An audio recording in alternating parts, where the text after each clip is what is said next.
Hello guys, welcome on my YouTube channel competitive पाठशाला। तो चलिए स्टार्ट करते हैं। हिंदी के लिए जिन लोगों को हिंदी का TGT PGT even 6 to 8 Bihar का एग्ज़ाम देना है हिंदी सब्जेक्ट से, उनके लिए ये सेशन काफ़ी ज़्यादा यूज़फुल होगा, क्योंकि इसमें वो सारे क्वेश्चन है। मैंने कोई नए क्वेश्चन इसमें इंक्लूडेड नहीं किया हुआ है। सारे आपको वैसे ही क्वेश्चन मिलेंगे जो कि कहीं ना कहीं प्रीवियस ईयर एग्जाम्स में पूछे गए हैं, साहित्य के क्वेश्चन।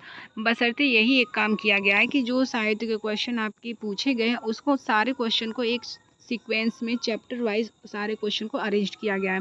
जैसे जितने भी क्वेश्चन आपके भारतेंदु युग से पूछा है, भारतेंदु युग में डाल दिया गया है। जितने क्वेश्चन आपके द्विवेदी युग से, छायावादी युग से, प्रगतिवादी युग से सभी क्वेश्चन पूछे गए हैं, तो सभी को अपने अपने टॉपिक्स में वहाँ पे हम लोग डाल के पूरा एक तरफ से उसको कवर कर दिए हैं कि यहाँ से इतने क्वेश्चन है और इस टॉपिक से पूछे गए हैं। सारे आपको क्वेश्चन प्रीवियस ईयर के ही यहाँ पे मिलेंगे, कोई नया क्वेश्चन यहाँ पे इंक्लूडेड नहीं किया गया है, ठीक है। और इसके साथ ही ये हमारा हिंदी भाषा विज्ञान फर्स्ट है, और इसमें आपके जितने क्वेश्चन पूछे गए एक्स्ट्रा एग्जाम्स में, जैसे कि आपके एसएससी वगैरह में जो भी क्वेश्चन हिंदी से रिलेटेड आते हैं, या फिर सीटेड यूपी टेट के क्वेश्चन कुछ रिपीटेड हैं, इसमें रीड के भी क्वेश्चन यहाँ पे हमने उठाया हुआ है। तो भाषा विज्ञान फर्स्ट में ये आपके सारे क्वेश्चन भी प्रीवियस ईयर के ही मिलेंगे, लेकिन ये सारे क्वेश्चन कैसे हैं, ये सारे क्वेश्चन साहित्य से रिलेटेड हैं, ठीक है। तो मेरी कोशिश यही रहेगी कि कम टाइम में मैं आपको सारे कंटेंट प्रोवाइड कर सकूँ। तो चलिए स्टार्ट करते हैं। पहला क्वेश्चन है, आधुनिक भाषा विज्ञान के जनक कौन है? ब्लूमफील्ड, जेप्सर, जेस्पर्सन, ग्लीसन या फिर सोस्यूसर? तो आधुनिक भाषा विज्ञान के जनक जो है वो सोस्यूसर है। ऑप्शन नंबर सी करेक्ट है। प्रश्न नंबर 2 कहता है कि भारतीय भाषा विज्ञान की प्रसिद्ध मुनित्रयी में निम्नलिखित में से कौन सम्मिलित नहीं है? तो हम सभी जानते हैं कि मुनित्रयी के अंतर्गत, अगर आप संस्कृत में, कुछ लोग इंग्लिश के स्टूडेंट रहे होंगे, लेकिन मैक्सिमम है कि संस्कृत ही लोग चूज़ करते हैं। तो संस्कृत में आपने पढ़ा होगा मुनित्रयी के अंतर्गत कौन आते हैं?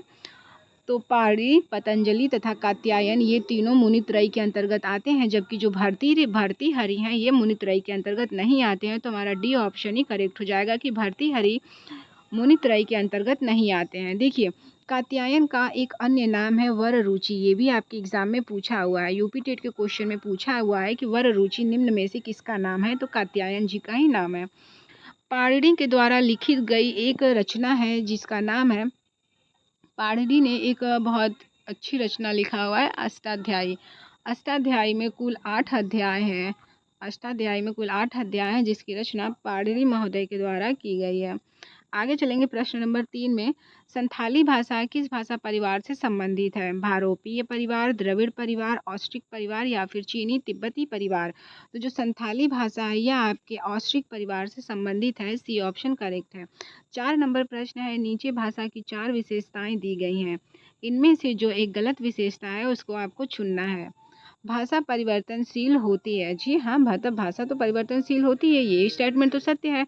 मान लीजिए आप अभी यूपी में रह रहे हो तो आपको भाषा कुछ और रहेगी, जैसे ही आप झांसी ग्वालियर की तरफ जाएंगे तो आपकी धीरे धीरे टोन 1 हफ्ते, 2 हफ्ते, 4 हफ्ते, किसी किसी की 1 साल पे चेंज होती है। लेकिन जैसे जैसे आप स्थान बदलेंगे वैसे वैसे हमारी भाषा भी क्या होती है, बदलती जाती है, परिवर्तित होती जाती है।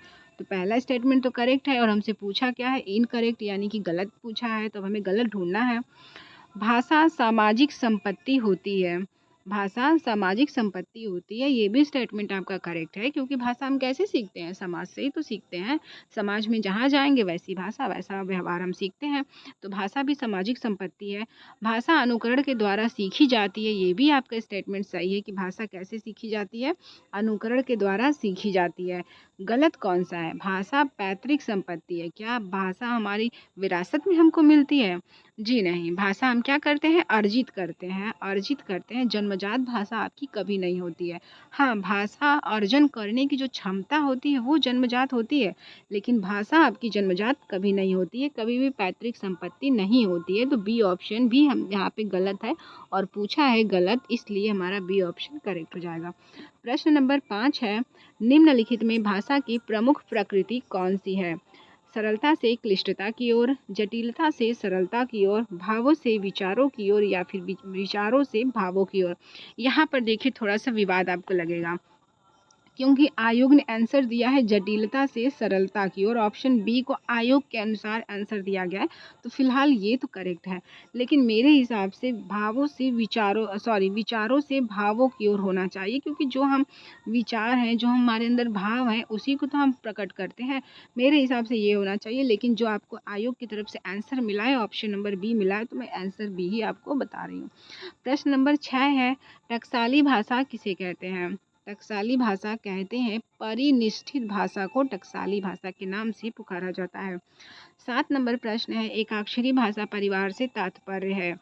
एकाक्षरी भाषा परिवार से तात्पर्य है चीनी भाषा पारिवारिक। चीनी भाषा परिवार को एकाक्षरी भाषा परिवार के नाम से संबोधित किया जाता है। प्रश्न नंबर 8 है, आधुनिक आर्य भाषाओं के वर्गीकरण के अनुसार पूर्वी समुदाय की भाषा नहीं है। पूर्वी समुदाय की कौन सी भाषा इसमें से नहीं है? तो उड़िया, असमिया, मराठी या फिर बंगला। देखिए, अगर आपको मैप की थोड़ी सी भी नॉलेज होगी तो हम जानते हैं कि पूरा इधर का एरिया क्या लेंगे, हम भारत के पूरब में ही लेंगे। तो पूर्वी समुदाय की भाषा नहीं है। चूंकि उड़ीसा यहाँ पर है तो उड़ीसा पूर्वी समुदाय का है, यानी कि उड़िया कहाँ बोली जाती है? उड़ीसा में। असम में असमिया बोली जाती है, यह भी पूर्वी समुदाय का है। पश्चिम बंगाल की तरफ बांग्ला भाषा बोली जाती है, यह भी है। जबकि मराठी आपके भारत के महाराष्ट्र की तरफ बोली जाती है, तो इस वजह से यह कहाँ स्थित है? पश्चिम में स्थित है। तो यही आपका जो है पूर्व में स्थित नहीं है, तो आंसर क्या हो जाएगा? Marathi, option number B. 9 number प्रश्न है, जिस भाषा में अरबी, फारसी, तुर्की शब्दों का अधिक प्रयोग होता है वह कौन सी भाषा है? हमारे यहाँ तो बहुत सारे लोगों ने आक्रमण किए हैं, सब आए सब चले गए, तो हमारे यहाँ यानी कि हिंदुस्तानी में ही अरबी, फारसी, तुर्की इत्यादि सभी, क्योंकि लोग आते थे अपनी लैंग्वेज की छाप छोड़ के गए हुए हैं। अरबी भी आए, फारसी भी आए थे, तुर्की भी आए थे, तो सब आए अपनी लैंग्वेज की छाप छोड़ के गए, इसी को हम कहते हैं हिंदुस्तानी। प्रश्न नंबर 10 है, विकास की दृष्टि से प्राकृत की पूर्वकालिक अवस्था का नाम क्या है? प्राकृत की पूर्वकालिक अवस्था का नाम पाली है। प्राकृत के जस्ट पहले पाली आया था। आगे चलेंगे 11 नंबर प्रश्न, पाली किस धर्म की भाषा है? वैदिक धर्म, जैन धर्म, सिख धर्म या फिर बौद्ध धर्म? जो पाली है ये आपके पाली जो है जैन धर्म की भाषा है, ऑप्शन नंबर बी करेक्ट है। 12 नंबर प्रश्न है, पाली भाषा की समय सीमा मानी गई है। इसकी समय सीमा 500 ईसा पूर्व से प्रथम शताब्दी तक गणना की गई है, बी ऑप्शन करेक्ट है। आगे चलेंगे 13 नंबर प्रश्न में, इनमें से अपभ्रंश भाषा का काल कौन सा है? अपभ्रंश भाषा का काल इसमें से कौन सा है?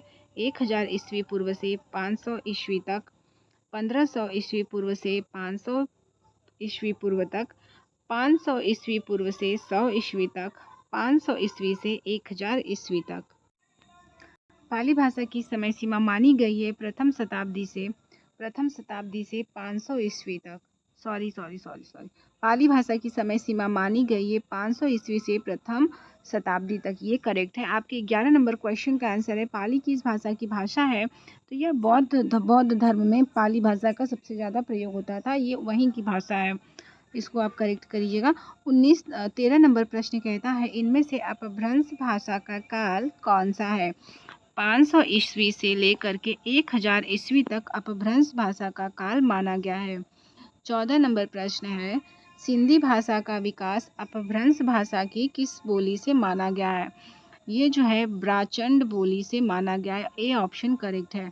15 नंबर प्रश्न है, हिंदी भाषा के उद्भव और विकास का सही क्रम चुनिए। सबसे पहले हिंदी में संस्कृत आया था, फिर पाली, फिर प्राकृत, फिर अपभ्रंश, फिर सौरसैनी, फिर पश्चिमी हिंदी, देन खड़ी बोली, ए ऑप्शन करेक्ट है। आगे चलेंगे 16 नंबर, मुंडा भाषा परिवार का क्षेत्र कौन सा है? तो जहाँ पर मुंडा जनजाति पाई जाएगी वहीं पे मुंडा भाषा परिवार का बोली का क्षेत्र भी होगा, तो यह क्या है? छोटा नागपुर के पठार के क्षेत्रों में मुंडा जनजाति भी पाई जाती है और यही मुंडा भाषा परिवार का क्षेत्र भी है। 17 नंबर प्रश्न है, चूलिका किसका भेद है? पाली का, प्राकृत का, अपभ्रंश का या फिर पारसी का? तो यह जो है प्राकृत का भेद है, बी ऑप्शन राइट है। 18 नंबर प्रश्न है, यद्यपि मैं खुद उर्दू का बड़ा पक्षपाती हूँ, लेकिन मेरे विचार में हिंदी को विभाषा या बोली कहना उचित नहीं। यह किसका स्टेटमेंट है? यह कहा था गारसा द तासी के द्वारा। यह कहा गया है, बी ऑप्शन राइट है। 19 नंबर प्रश्न है, भारत की संपर्क भाषा कौन सी है? तो यह जो है हिंदी भारत की संपर्क भाषा है। आप बताइएगा कि भारत का एकमात्र ऐसा गांव जहां पर आज भी संस्कृत बोली जाती है। भारत का एकमात्र एकमात्र ऐसा पूरा गांव जहां पर संपूर्ण रूप से जो आम लोग की बातचीत की भाषा है वह क्या है? संस्कृत है। ऐसा कौन सा गांव है भारत का? 20 नंबर प्रश्न है, हिंदी भाषा की उत्पत्ति हुई है वैदिक संस्कृत से, लौकिक संस्कृत से, सौरसैनी अपभ्रंश से या प्राकृत से? तो अभी हमने पीछे देखा कि सौरसैनी अपभ्रंश के बाद पश्चिमी हिंदी आती है, तो बी ऑप्शन, सी वाला ऑप्शन करेक्ट है। 21 नंबर प्रश्न है, हिंदी किस भाषा परिवार की भाषा है? यह जो है भारोपीय भाषा परिवार की भाषा है। 22 नंबर है, हिंदवी शब्द का प्रथम प्रयोग किस इतिहासकार ने किया था? रामचंद्र शुक्ल ने, इब्न बतूता ने, अबू सईद ने या फिर बदायूं ने? तो हिंदवी शब्द का सर्वप्रथम प्रयोग अबू सईद के द्वारा किया गया था, सी ऑप्शन करेक्ट है। आगे चलेंगे, 23 नंबर प्रश्न, हिंदी के विकास के संबंध में निम्नलिखित कथनों में से एक असत्य कथन को आपको चुनना है। हिंदी का विकास संयोगात्मक भाषा के रूप में हुआ।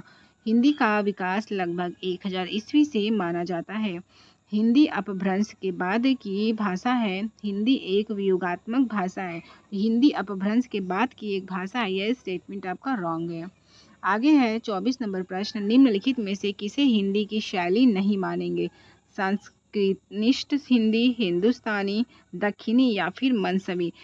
क्वेश्चन नंबर 24 का आंसर आप ढूंढ के बताइएगा कि आखिर जो है इनमें से हिंदी की शैली के अंतर्गत किसको नहीं रखा जाएगा। क्योंकि अगर आप क्वेश्चन के आंसर खुद ढूंढेंगे तो यहाँ से आपकी जो नॉलेज है वो स्टेबल होगी, आपको इससे रिलेटेड कुछ और जानकारी भी प्राप्त होगी। तो इसका आंसर आप खुद ढूंढ के अपना आंसर मेंशन कीजिएगा और कमेंट करके आंसर भी बताइएगा। ठीक है, तो हर हर महादेव, मिलते हैं नेक्स्ट क्लास में।